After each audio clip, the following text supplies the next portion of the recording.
you're getting to be all that matters. All right, we're back. Second hour, Loving the Skin I'm in. This section, we're going to talk about Cardi B. This woman has the #1 song in the country, and we're going to let Dee give us a little intro, a little background, and since she has a daughter that is of that age that would like that kind of bullshit music. But go ahead, Dee. Yeah, go ahead and tell us what's up.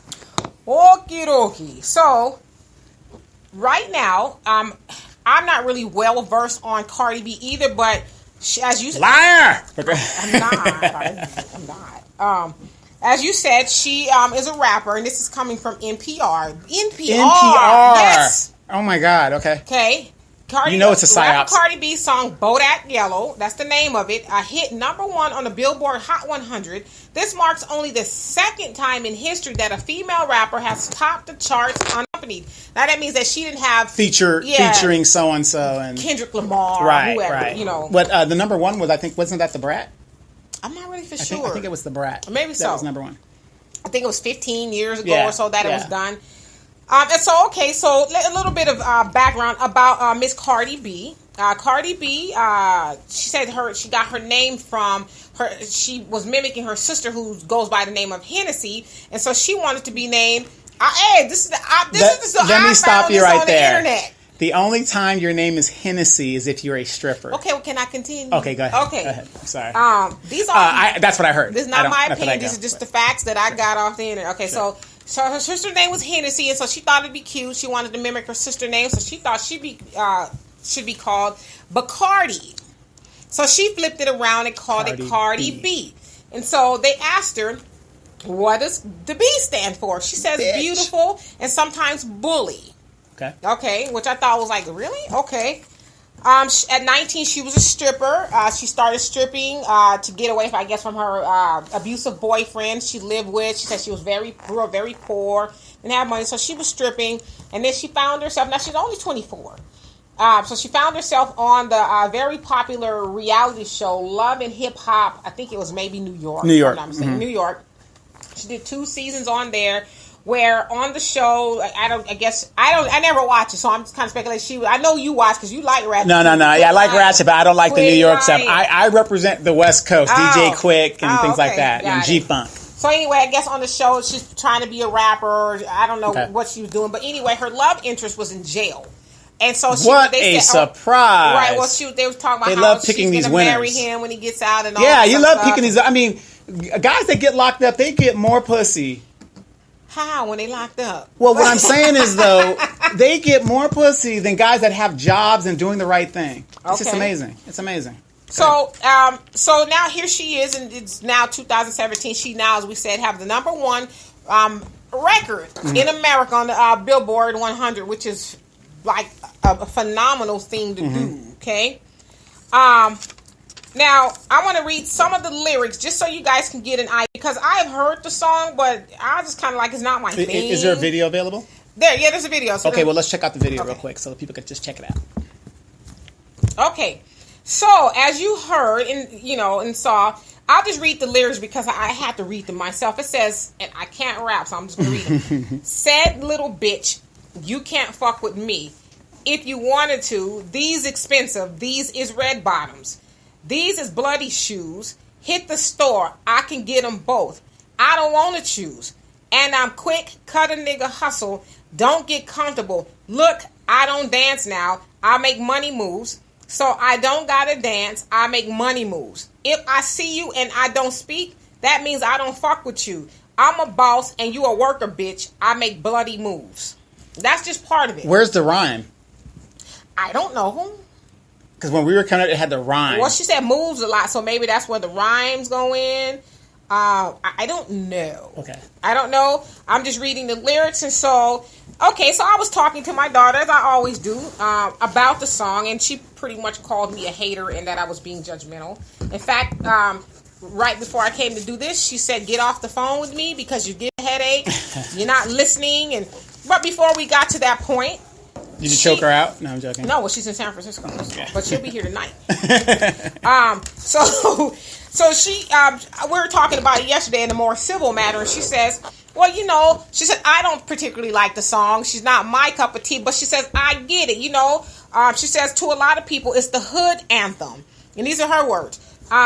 It's like a hood bitch's lemonade. Lemonade is Beyonce's anthem for women, I guess. I never heard the song. I haven't heard the Lemonade song either. I don't know what it's about. And then she says, you know, sometimes, she says from people's perspective who might like the song, sometimes you got to put some people down to uplift yourself. This is what she was, I'm telling you, this is what she was saying, that some people probably see it that way, because if you listen to, go on with the lyrics of the song, I mean, she is kind of giving people business. There has never been...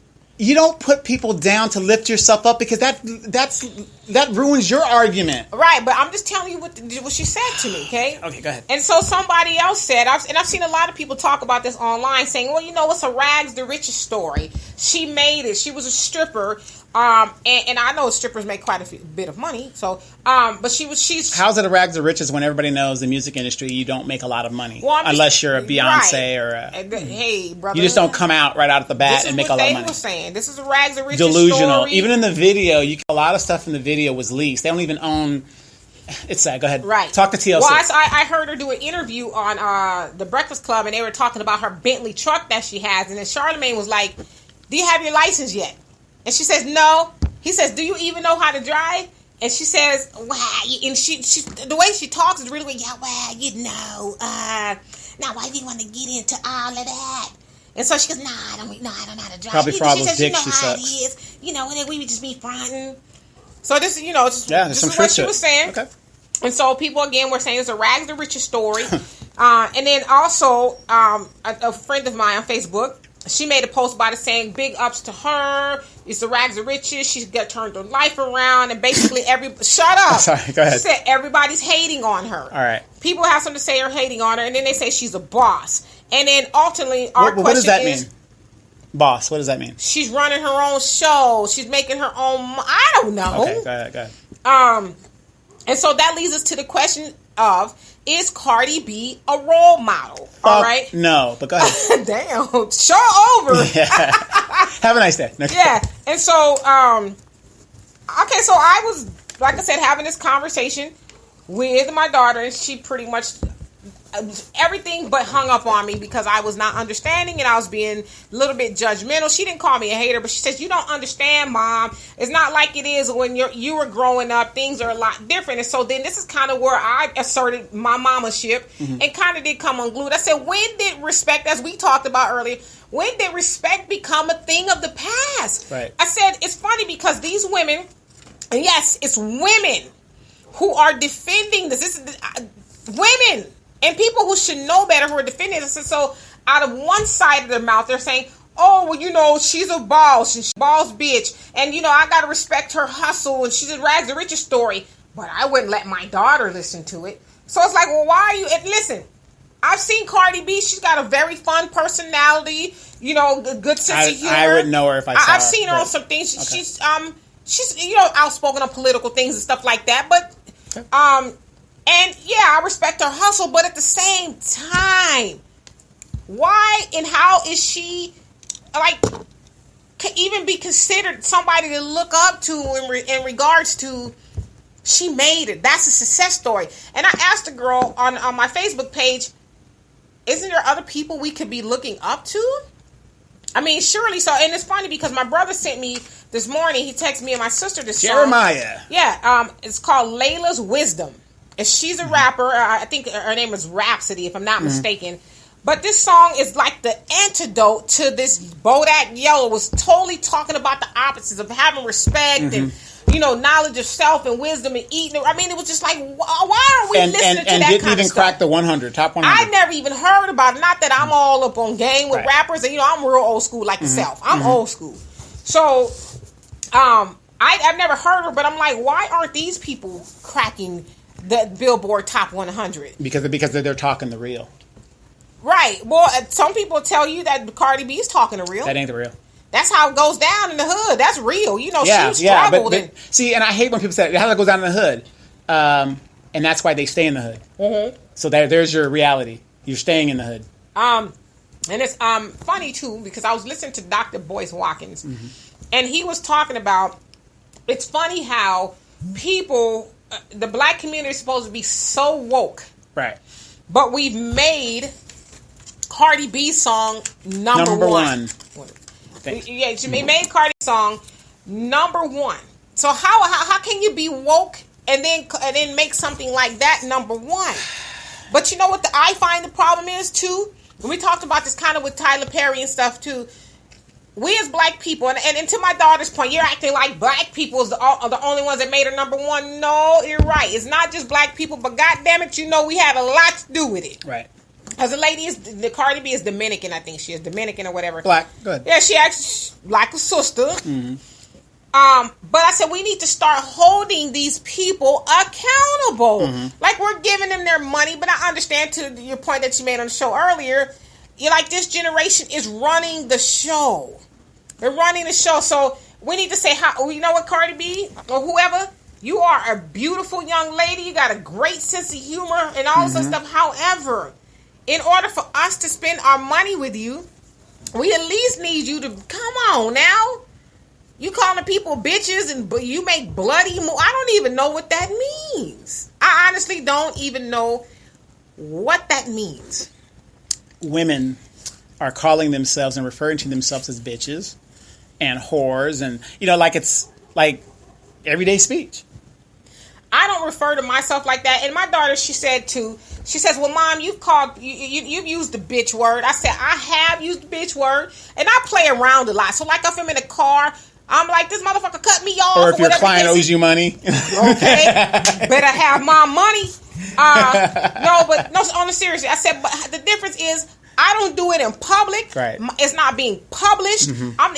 You don't even see me acting like that on Facebook. Nope. You would not ever say you saw me curse. If you did, it's probably something minor or I'll bleep it out or something like that. But I don't get down like that in public. Right. Because I believe that as a woman, we are supposed to be the standard bearer. We are supposed to set the example. Not anymore. But no, you're right. And so a lot of women are probably going to disagree with that. But we do live in a society to where everything goes. And if you say something about it, you're a hater. Right. Again, I'm not hating on Cardi B. I wish her more success. A lot of people are saying she's going to be... You just took the words right out of my mouth. One-hit wonder. She's going to be a one-hit wonder. I hope that she's not. I hope that she is able to elevate and do great things. I don't wish anything foul for her. Yeah, but can I say one thing? These rappers, okay, now remember in our parents' generation, these guys are still touring the Temptations, these groups. I saw the Stylistics Yeah, with the my mama a couple Stylistics, years right. ago. I was like, they better be happy I don't throw these Spanx on the stage. You know what I mean? But, here it is 30, 40 years, and these people are still performing.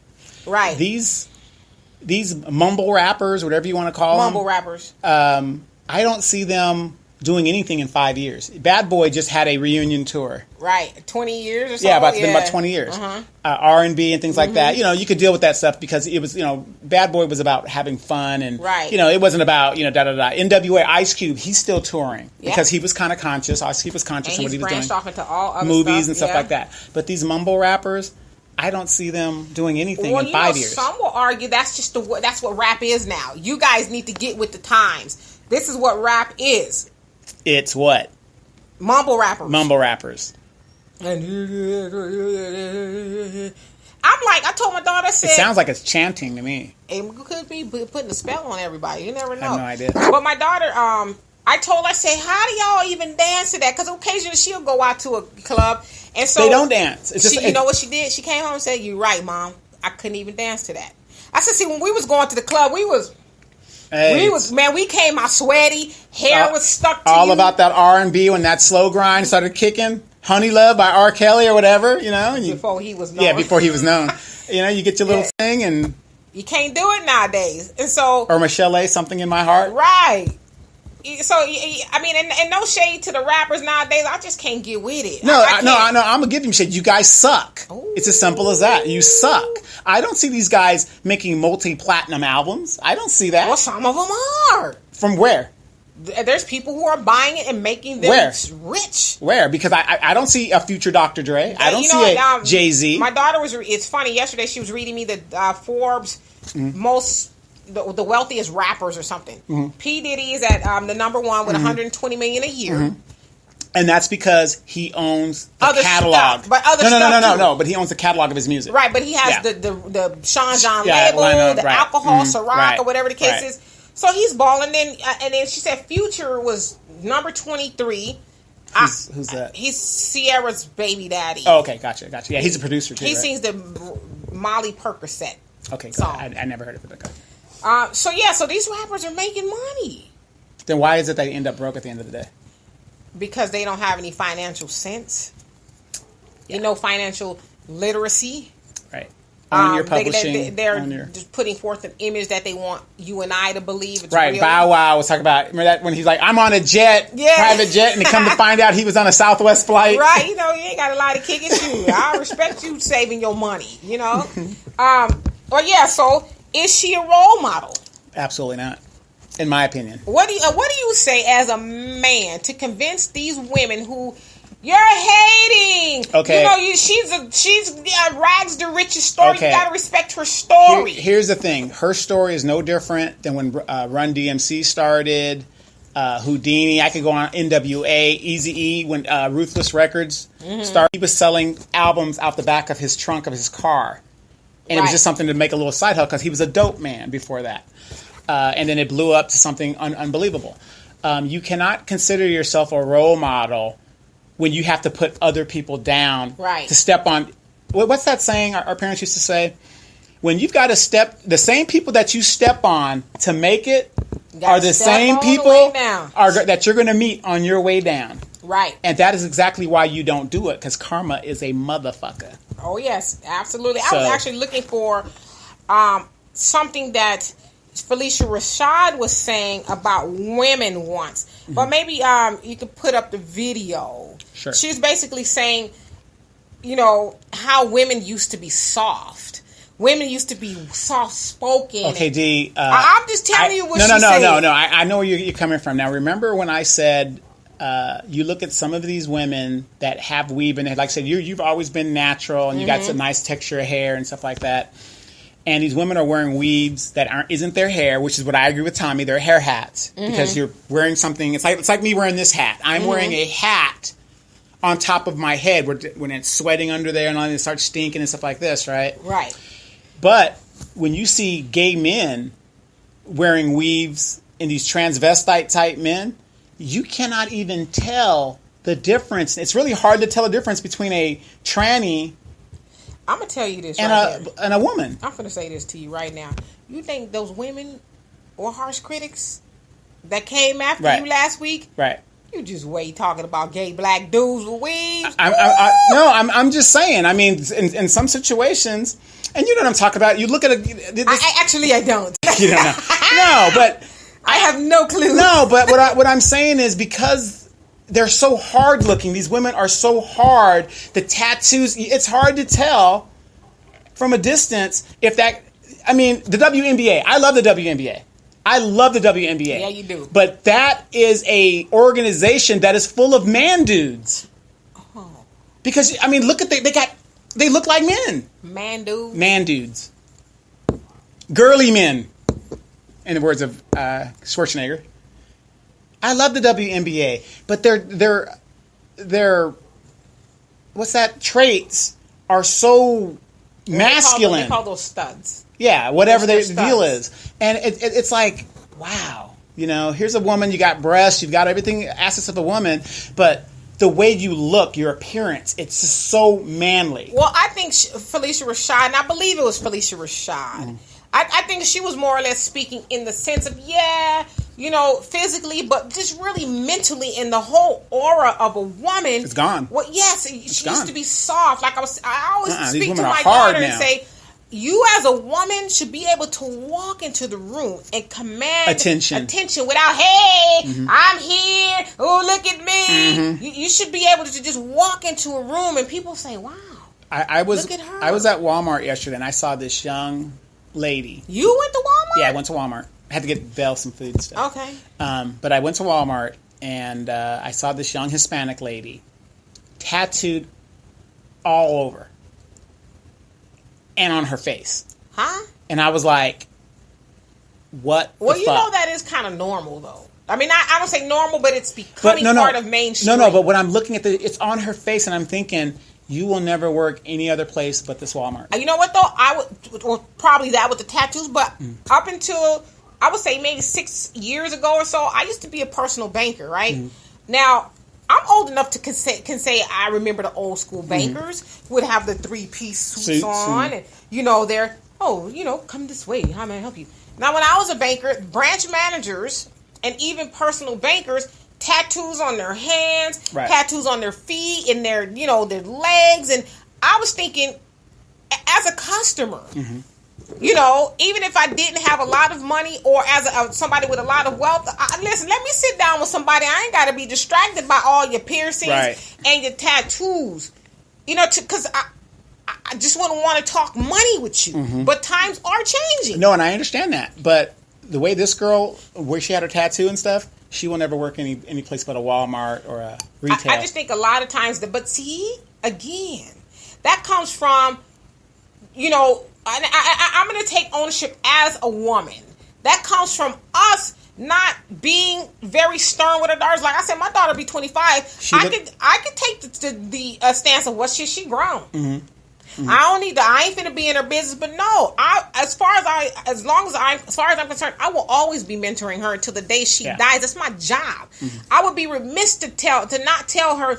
Well, because at one point in time she wanted the little things in the ears and make your earlobes. Yeah. I said, listen, you're gonna regret that one day. I said, right now it's cute. Everybody's doing it. I said, but one day you're gonna want to even if you work for yourself, you're gonna want to step into the real world. And then you're going to have these big droopy earlobes. And then I said, I would advise you to think. Now, she was grown at the time, 18 or so. I said, think about that. Think about what she changed her mind. Right. Well, this girl, looking at her, she looked like a walking hepatitis C victim. I mean, the way her tattoos were, because she was pale looking. I'm thinking, how do you think in your mind state that you look okay? You look like either you just came out of prison and you got a job. Well, maybe she did. But still, to disqualify yourself for future employment, it's crazy. Yeah, I mean, and a lot of times, too, people say, well, you work for yourself. I work for myself. But the last thing I'm going to do is show up to somebody's house or a place of business with tattoos all over my face. Hey, I'm here to help you develop a message and show you how to deliver it to the right audience. Yeah, with the big Nike symbol right in the middle of your forehead. Well, how are you developing a message to your audience with all that stuff on your face? You're a walking billboard. Like I said, people say, well, I don't have a tattoo. I don't have a tattoo on my body. It's for the simple fact that nobody's paying me to have a tattoo on my body, because that would be a lifetime paycheck for me to do that. I'm not going to walk around and let Nike or Adidas or whoever... Well, no, I would never do nothing like that. Be on my body, and I'm not getting paid for it. Can I tell you something really ratchet about myself back in the day? Yes, go ahead. Because I'd like to be honest with you. I used to date a dude. His whole crew had this thing with St. Ides beer. Yes, St. Ides, yes. All of these fools, at one point in time, somewhere on their body, had a tattoo of St. Ides. And he had a bunch of them at the time, but he had one up and down his arm with the St. Ides, the crooked eye. Right. That was their crew. Right. I never even thought that was terribly sexy. He had it before I met him, but I asked him, I said, what's that about? Oh, yeah, you, me, and all my homies, we got this because, we the St. Ides, we the crooked eye crew. I bet you he's regretting that shit right now. It's probably still part of the crooked eye crew. I went, and this was about almost 20 years ago when we dated. So, yeah, he's probably of that part of the life where he's still part of the crooked eye. Part of the crooked eye. He's still drinking St. Ides. His liver is probably part of the crooked eye crew, too. Yeah, he's still drinking St. Ides, or probably have gone to, what's the new one? Corona? Doing the Corona thing? Here in California? Because I don't drink, so I don't know. It's all the same to me. But back to Cardi B, I really think that, no, that is not a role model. When you got to step on people and downgrade people to make yourself look good, you ain't a role model. Well, and I did, because in all fairness, I listened to the song in its entirety one time. Because I was like, okay, well, maybe I am being a hater. So what do you think about the song? I think it's full of shit.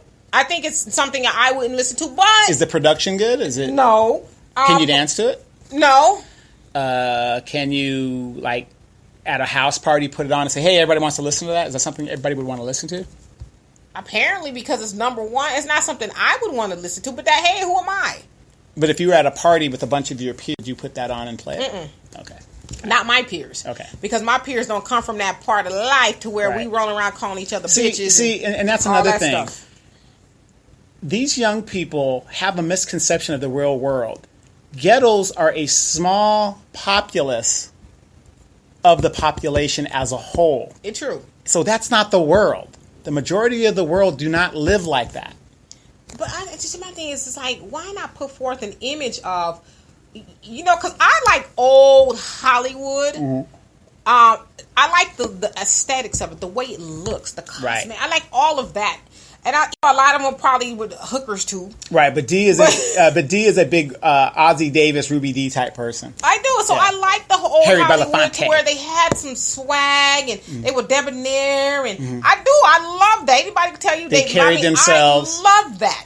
I love the fact that a woman could get dressed up and Remember back in the day, you could be a shoe salesman and you dressed up. Yes. You could be walking to the market and be dressed up. I love everybody that. Got the suits, yeah. Now I got some holes in my jeans right now, but listen, when I go places, I know how to dress. Right. But I just think standards are so low nowadays. See, and just because standards are low, I don't know about you and yours. Like I tell my sons, I don't give a damn what they're saying. Well, I give a damn. What do you mean you don't give a damn? Because that's the way it is today. No. That's what everybody's doing. No, I don't care what everybody else is doing. You're old. You're being judgmental. And that's all right. As long You're just a hater. If that's your standard and you want to be here when you should be here, it don't matter.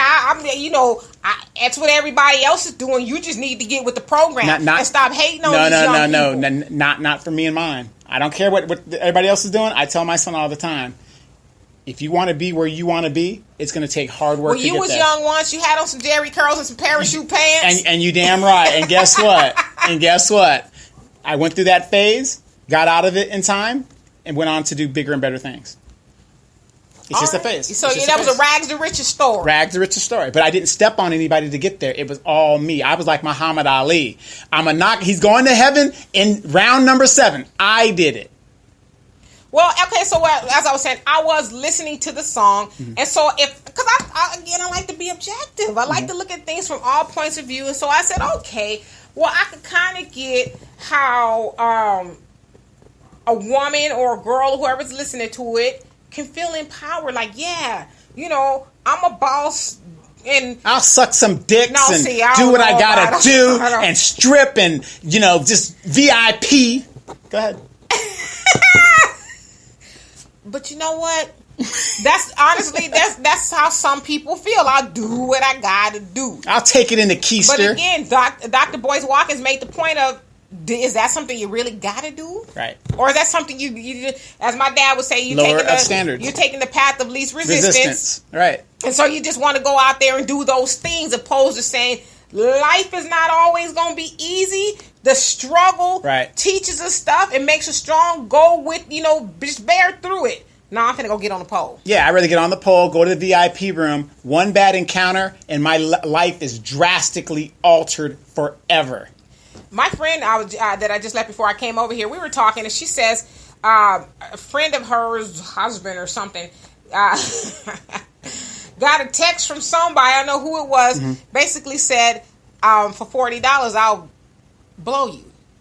And so... Do you still got that number? I have the number, okay? This was information that was given to me. Right. And so she was like, how much money you make in a day doing that? I said, well, hell, just do the math. You do it 10 times. Yeah, that's $400. Right. I said, but would you want to be the 10th dude to have that woman put her mouth on your thing? But, it's supposed to be covered up. But go ahead. But she's like, I can't believe women are doing that kind of stuff. I said, well, to your point, women are doing what they got to do. That's what I got to do. But the question is, do you got to do that? Do you have to got to do that, right? Right. Exactly. So, and listen, I don't ever knock anybody's hustle at all. I never try to do that, but it's just like... But here's my thing. Hustle, hustle, hustle. When are you guys going to get tired of hustling? When I see these people that go and graduate from college and they go to Wall Street and work, these guys are making 6 figures, if not more, and making it. They're making it. Making it or taking it. No. Right, yeah, exactly. Well, yeah. Because they're taking it most of the time. But the point, nobody went to jail. Not yet. But you see what I'm saying? Right. I mean, if you're going to do it, what's wrong with that hustle? What's wrong with the legal hustle? What's wrong with... Okay, so being proud of yourself. You know me fairly well. You know, I punching the clock is like a phobia to me. No, and I punched the clock for a long time. Wait. I went to my doctor thing yesterday with the VA, whatever the deal is, and the guy looked at me and he goes, "When was the last time you worked?" I said, "I don't know, since 5 years? I retired 2012." He goes, "You haven't worked in 5 years?" I said, "No." He goes, "Well, what are you doing?" I said, "Nothing. Doing what I want to do." I'm enjoying my retirement. Yeah. And he's like, "How do you do that?" I said, "Well, you make the right decisions and you do the sacrifice on the front end versus on the low end. See, we're doing it backwards as a people. I'm a hustle. You're going to be hustling from the time you're 15 all the way until the time you're 60. Well, then see, what? This is because I always say I'm a hustler. Right, but at the end of the day, you're 60. Who gives a damn at that point? True. To me, I think hustle needs to be defined. Okay, so I got 2 degrees. Yes.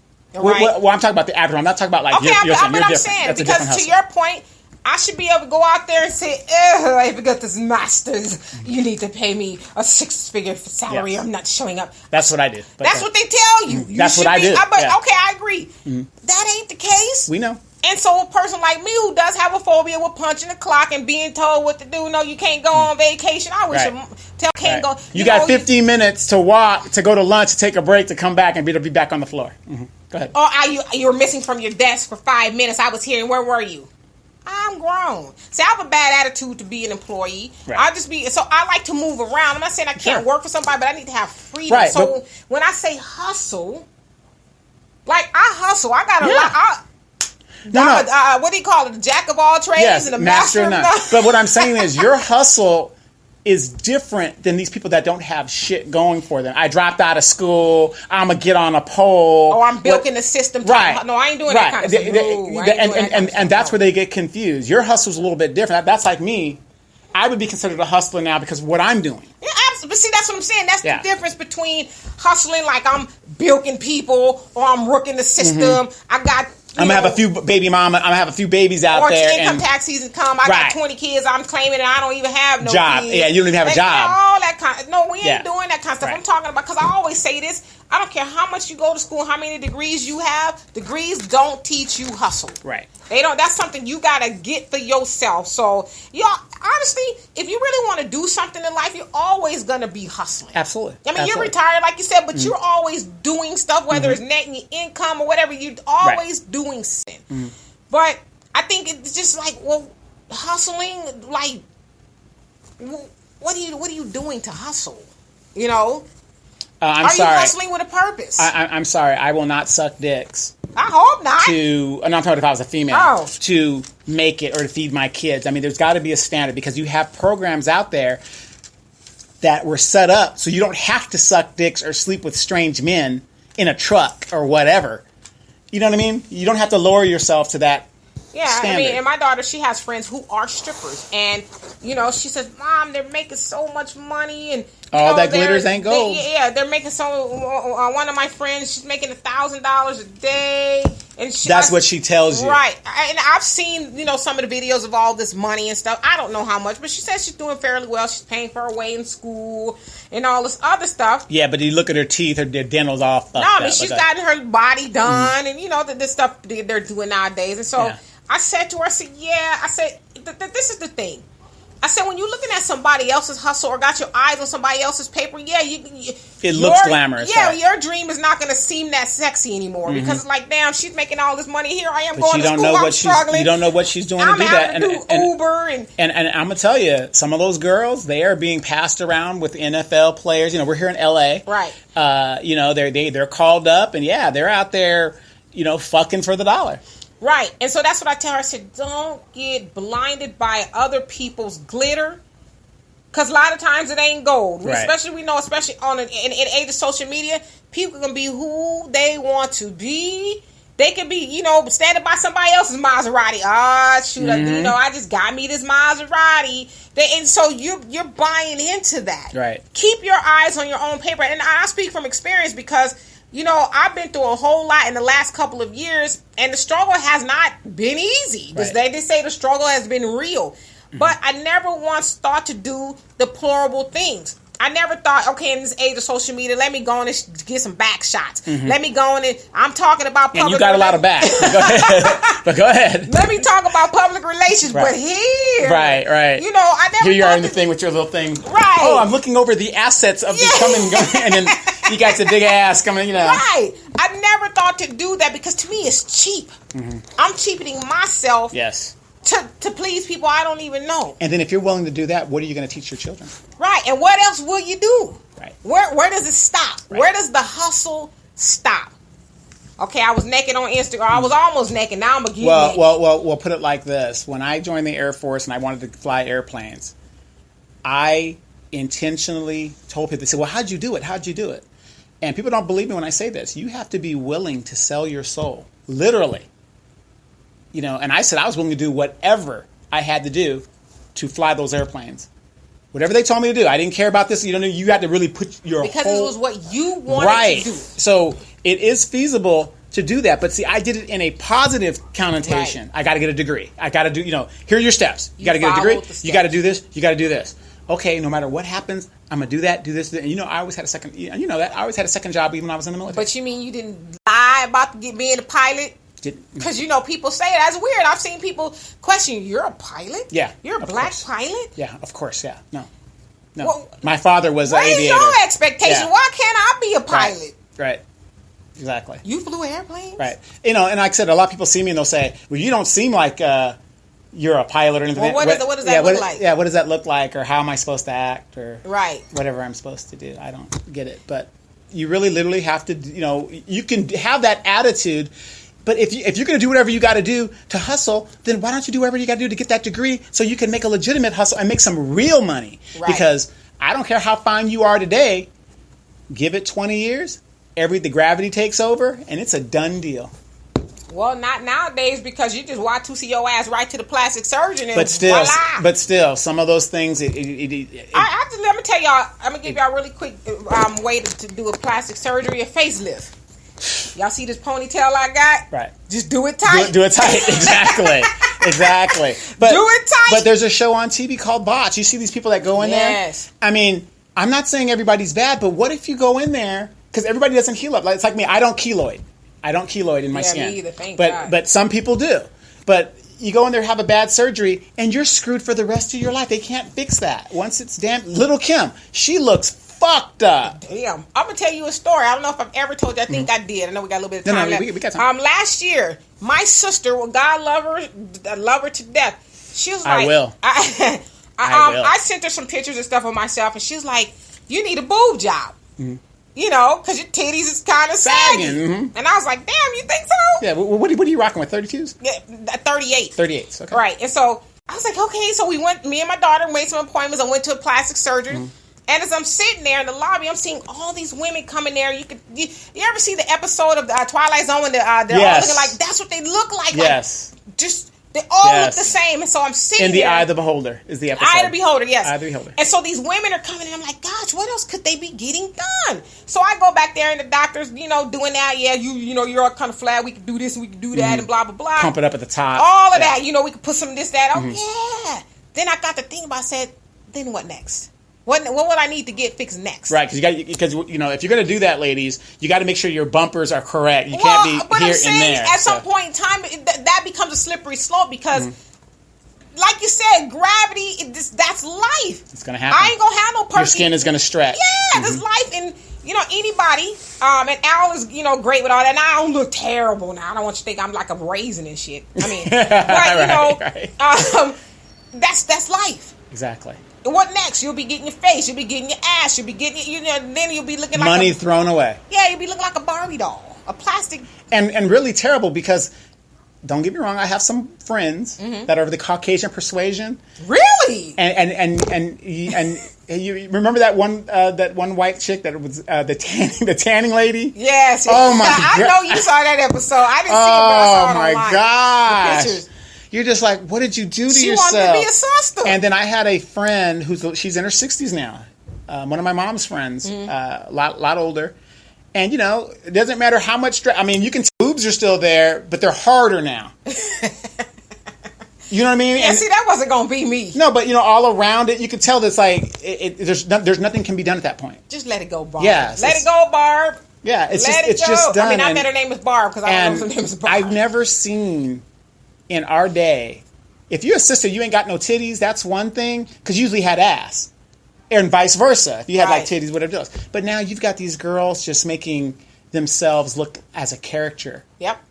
And it's just sad. Looking like a hot. I like to look natural. My face is not tight like it was when I was 15, but I'm cool with that. I was watching this video of this young lady. She does video model, whatever the deal is, and she does sexual things on the video model. And she got her butt enhanced and stuff like this, and this guy was doing whatever he was doing with her, and it looked so unnatural. It didn't move at all. It was just disgusting because she was so big in the derriere that this guy was pretty well endowed in the video, and I would say he had to have been at least a 9 to 10. Damn. 10-incher. And he wasn't even getting it. He was barely getting there. Why would you want an ass that big on purpose? And she was tattooed all over the place, and she looked like a hepatitis C victim. I'm glad to hear that as from a man's point of view, that you guys, not all of you, find that attractive. No, that it just was. It was a caricature of, and the girl was naturally pretty, but she just screwed herself up. Got the lip. Because society has told these women that the bigger the ass, the better. No. How do you wipe your ass if your ass is that big? I would hate to see your ass sitting on a damn toilet, because it's like you would just consume the whole toilet. I mean, I don't have a small booty. But I don't have no big ass pumpkin booty either. But your shit's real. But I always wonder, like, sometimes it's a lot of work to have to find pants that don't fit because you got big thighs and a booty. Like, so why would you want to get more? I never understood that. I have no idea, and it's just, like I said, natural to me that's the way to be. I mean, grow old gracefully, and then you can work with it as you go. But once you put all that stuff in your body, you can't take it out. People don't want to grow old gracefully anymore. Like, as you can probably see, I got a couple of gray hairs. I'm tired of plucking them out. I don't want to look like Cruella de Vil. Don't get me wrong. I mean, I got it in my beard and stuff, but it is what it is. It is what it is, and I'm gonna, grow old, and that just goes to show you the low self-esteem our culture and our people have. And see, like in your situation, you have a daddy that you love, and your daddy tells you how beautiful you are all the time. And my man too. Right. Mm-hmm. So a lot of these girls, they don't have their fathers telling them that. Mm-hmm. The men they get are feminized, so they don't even know how to treat a woman. Right. The men nowadays, not all of them, but they in the mirror with you. Right. You know, they're feminized. I mean, come on. Are those my skinny jeans and yours? You're 6'2", 320 pounds, and somebody told you having twists in your hair, you look cute. When you look like a goddamn NFL player. Yeah, like my friend Sharon, she always says, I like my man looking like a citizen. It's like he got some sense. Like he can walk down the street, as my brother would say, and not be a threat, because the black man is already a threat. And so here you are, like you said, you got these intimidating hair. Not that you shouldn't be able to looking do like Coolio. But you want society to take you seriously, but you're a 40-year-old man running around with pastel skinny jeans on. Speaking of a thing, the guy that was leading the protest, Jebediah Brown. From the Kanika Jenkins. Yeah, in the Kanika Jenkins story, Jebediah Brown. I sent him a message. Mm-hmm. And the message I sent him was, I know he likes the urban look, wants to put his hat like this and whatever. And I just told him, I said, look, I'm an older brother, and I'm not trying to tell you what to do. You could wear what you want to do, but if you really want to be taken seriously by the police department and things like that, you can't come up there with your boys looking like you guys are off the street. And he's a good-looking brother. I said, just come in there with a nice suit and tie. Right. You don't even have to have the jacket. Take the jacket off and just have a nice thing. And they said they will take you a little bit more seriously. Have people be able to get past your appearance. Right. Because I said, when you come up there with your hat turned back, even though I support what he's trying to do, I can't take him seriously. It's can't get past his appearance. Yeah, you don't look like you're an activist to me. You just don't. And so I sent him a message and I said, hey, I gave him your number, by the way. I didn't give him your number, but I told him to look for you on Facebook. But I said, ask a PR person. They will tell you you're not getting the answers you want because you don't even look. You look like you're just right out. You look like you're right out of the hood. Right. You can't go to the chief of police and expect to meet with the chief of police. And I wish we had longer time to tell you a story. Mm-hmm. But I'll tell it next time about what happened to me when I was younger in my 20s when I went to the bank. Okay, we're going to do that. But in conclusion, Dee has a show on Facebook, we saw it. You guys take a look. Hashtag it. The D Culture Show. What are you talking about? I'm calling it Demetra K. I'm going to talk Demetra about K. what happened when I went and saw Sean King this past. That's right. You did see Sean King. That was really good. So check her out. That's at 3 o'clock. On Sunday. Right. Demetra K. That's Kaye. And the guys continue to support the show. We'll see you guys again next week. Peace.